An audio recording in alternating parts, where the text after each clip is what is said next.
बिस्मिल्लाहिर्रहमानिर्रहीम अस्सलाम वालेकुम वरहमतुल्लाहि वबरकातुहू। माय डियर स्टूडेंट्स, हमारी डिस्कशन 10th क्लास की मैथमेटिक्स के ऊपर जारी है, जिसमें आज हम इंशाअल्लाह एक्सरसाइज 1.1 के क्वेश्चन नंबर 3 का part number 5 and part number 6 अपने आज के इस लेक्चर में डिस्कस करेंगे। तो आइए जी आज का लेक्चर स्टार्ट करते हैं।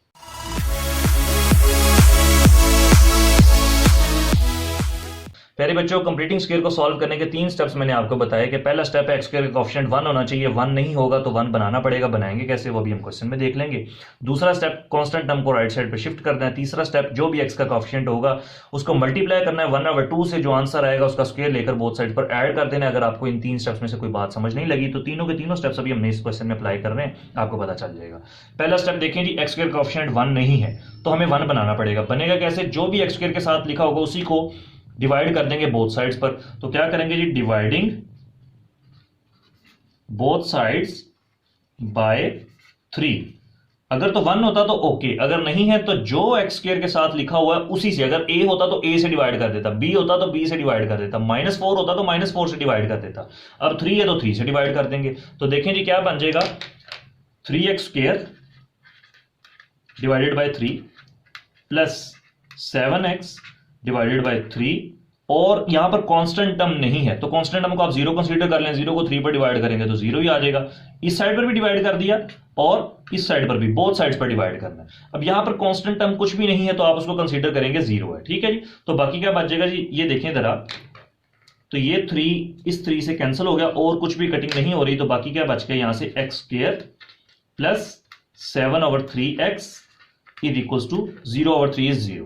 दूसरा स्टेप कांस्टेंट टर्म को राइट साइड पे शिफ्ट करना है। कांस्टेंट टर्म समझ लें 0 थी तो 0 को मैं उधर मूव करूं, इधर मूव करूं, वो 0 ही रहेगा। तो हमारा दूसरा स्टेप भी हो गया, तो हमारा पहला स्टेप भी हो गया और हमारा दूसरा स्टेप भी हो गया। तीसरा स्टेप क्या है जी, एक्स का जो भी कोएफिशिएंट होगा, एक्स का कोएफिशिएंट क्या है 7/3, तो जो भी एक्स का कोएफिशिएंट होगा उसको मल्टीप्लाई करना है 1/2 से। हमेशा यही काम करना है, हमेशा 1/2 से ही मल्टीप्लाई करना है। कटिंग होती है तो कटिंग कर ले, अदरवाइज 7 1 7 डिवाइडेड बाय 3 2 6। जो आंसर आएगा उसका स्क्वायर लेकर बोथ साइड्स पर ऐड कर देना। तो 7/6 आया, तो यहां पर क्या लिखेंगे, adding and squaring 7/6 on both sides. यही मैंने बताया था ना कि जो भी एक्स का कोएफिशिएंट होगा उसको मल्टीप्लाई करेंगे 1/2 से, जो आंसर आएगा उसका स्क्वायर लेकर ऐड कर देंगे बोथ साइड्स पर। तो यही मैंने काम कर दिया। अब यहां पर लिख देते हैं कि x² प्लस 7/3 और साथ आ गया x प्लस 7/6 का whole square is equals to 0 plus 7/6 का होल स्क्वायर। इधर भी ऐड कर दिया, इधर भी ऐड कर दिया। फॉर्मूला कैसे कंप्लीट होगा, यहां से जो 2 स्क्वायर वाली टर्म्स होंगी वो आ जाएंगी। x है एक स्क्वायर वाली टर्म और एक है 7/6, तो ये एक x आ गया और एक 7/6 आ गया। और साइन कौन सा लगेगा, दरमियान वाला, क्योंकि फॉर्मूला मैं आपको बता चुका हूं a plus B whole square और a minus B whole square का हम प्रीवियस लेक्चर में बड़ी तफसीलें डिस्कस कर चुके हैं। a² plus 2ab plus b², अगर यहां पर 2ab के साथ प्लस हो तो प्लस का फॉर्मूला। तो ये वाली वैल्यू आप देख रहे होंगे, आपको लगेगा शायद इसमें 2 मौजूद नहीं है, ये फॉर्मूले की ओपन फॉर्म है। जब इसको क्लोज करेंगे तो ये बन जाएगा, और आप अगर इसको ओपन करके देखना चाहते हैं तो आप देख सकते हैं, इस पर a plus B whole square का फॉर्मूला लगाएं, यही चीज बन जाएगी। 0 में यही नंबर ऐड करेंगे तो यही आ जाएगा। तो 7 का स्क्वायर क्या हो जाएगा, 49 डिवाइडेड बाय 6 का स्क्वायर 36। तो 0 को साथ लिखने की जरूरत नहीं है, 0 में कोई भी नंबर ऐड करें सब्ट्रैक्ट करें कोई फर्क नहीं पड़ेगा। अब हमने क्या करना है, एक्स की वैल्यूज को फाइंड करना है, तो क्या करना पड़ेगा, यहां से स्क्वायर को खत्म करना पड़ेगा। यहां पर क्या करेंगे जी, taking square root on both sides, तो क्या आ जाएगा जी, x प्लस 7/6 का whole square is equals to square root of 49/36, और यहां पर भी स्क्वायर रूट ले लेंगे। सॉरी, ये भी प्लस और माइनस नहीं आएगा, जब हम ले लेंगे तब आएगा। और यहां पर भी हम क्या ले लेंगे, स्क्वायर रूट ले लेंगे। स्क्वायर रूट से क्या हो गया जी, कैंसिल हो गया। बाकी देखें क्या बच गया, यहां से सिर्फ x प्लस 7/6 आ गया, तो ये मैंने जी x प्लस 7/6 लिख दिया इज इक्वल्स टू 49 का स्क्वायर रूट करेंगे तो 7 आ जाएगा, 36 का स्क्वायर रूट करेंगे तो 6 आ जाएगा, और 7 प्लस और माइनस आ जाएगा। मैं दोबारा बता रहा हूं, बच्चों को अक्सर यहां पर कंफ्यूजन होती है कि ये यहां से ये कैसे बन गया। यहां से प्यारे बच्चों ये ऐसे बना कि ये फॉर्मूले की ओपन फॉर्म है, ये क्लोज फॉर्म बन गई। मैं फिर भी चलें दोबारा एक बार बता देता हूं, मैं पहले भी बता चुका हूं लेकिन चलें दोबारा बता देता हूं कि x प्लस 7/6, ये देखें जी x प्लस 7/6, मैंने इसको इसमें लिखा है ना। अब इसका फॉर्मूला ओपन करके देख लेते हैं। a², a आपका x है और b आपका 7/6 है, प्लस 2, a क्या है जी x, b क्या है 7/6, प्लस b² क्या है जी 7/6 का स्क्वायर। तो ये देखें 2 1 2, 2 3 6, क्या बच गया ये x² प्लस 7/3x प्लस 7/6 का स्क्वायर। तो ये देखें x² प्लस 7/3x प्लस 7/6। इसका क्या मतलब है कि फॉर्मूले को ओपन करें तो ये बन जाता है, क्लोज करूंगा तो ये बन जाएगा। ये सिंपल ऐसे ही है जैसे आप ये सवाल में से पूछें कि सर ये अगर फॉर्मूला है, इस फॉर्मूले में अगर इसको मैंने क्लोज किया तो 2ab कहां गया? वो 2ab फॉर्मूले के अंदर से ही निकलता है। ये फॉर्मूले की ओपन फॉर्म थी, ये क्लोज फॉर्म है, तो फॉर्मूला इस फॉर्म में था, मैंने इस फॉर्म में कर दिया। ठीक है ना? उम्मीद करता हूं आपको ये पॉइंट समझ आ गया होगा।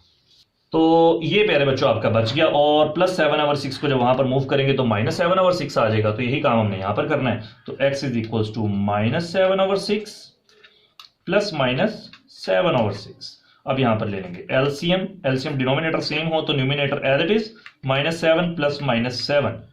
अब क्या करेंगे जी, एक दफा इसको प्लस के साथ लिखेंगे, एक दफा माइनस के साथ। अगर यहां पर कोई स्क्वायर रूट वाली वैल्यू होती तो यही मेरा आंसर हो जाता, लेकिन अब स्क्वायर रूट नहीं आया तो मैं क्या करूंगा, एक दफा इसको प्लस के साथ सॉल्व करूंगा और एक दफा माइनस के साथ। कैसे लिखूंगा, -7 plus 7/6 and x is equal to -7 minus 7/6। ये देखें ना, ये प्लस और माइनस है, तो इसमें एक दफा प्लस के साथ लिख दिया और एक दफा माइनस के साथ लिख दिया।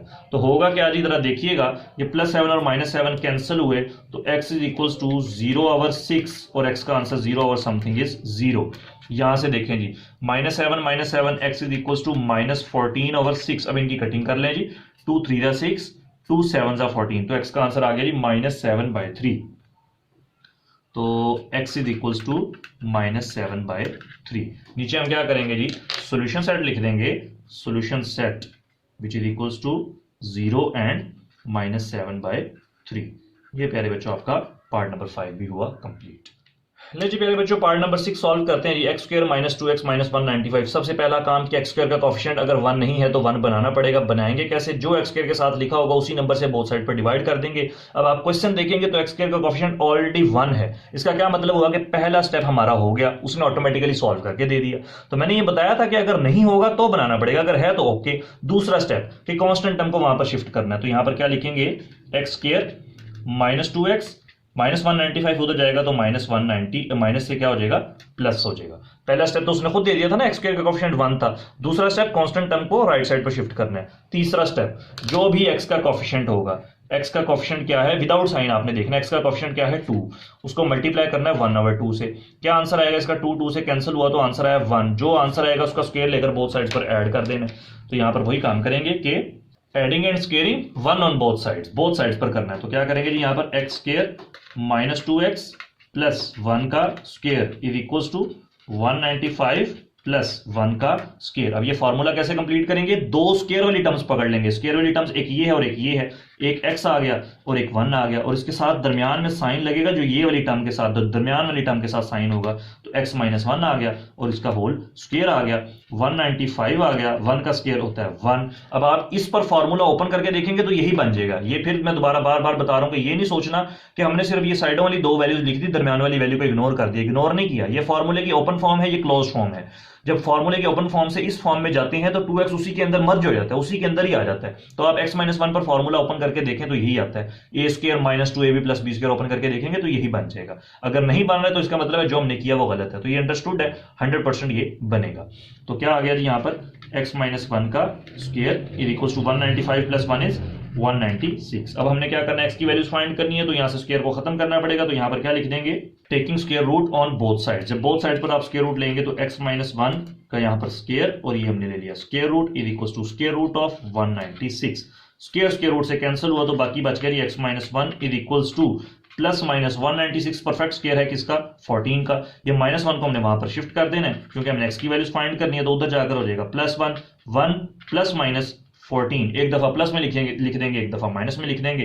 तो नीचे आप मेंशन कर दें जी, so x is equal to 1 + 14 and x is equal to 1 - 14।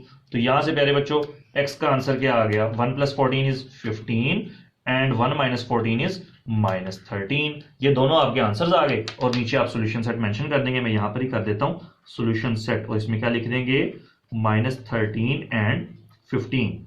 प्यारे बच्चों इंतहाई आसान क्वेश्चन था, लेकिन ये क्वेश्चन काफी बार रिपीट हो चुका है बोर्ड में, तो ये इंपॉर्टेंट क्वेश्चन भी है, आपने इसको अच्छे तरीके से प्रैक्टिस भी कर लेनी है। इन क्वेश्चंस की मैं कहूंगा आप इतनी प्रैक्टिस करें कि आपको कैलकुलेटर की जरूरत ही ना पड़े, इतनी प्रैक्टिस करें इंशाल्लाह ताला। बाकी जो पार्ट्स रह गए वो भी मैं बहुत जल्द अपलोड कर दूंगा। तब तक के लिए इजाजत दीजिए और अपना बहुत सारा ख्याल रखिएगा। अस्सलाम वालेकुम व रहमतुल्लाह।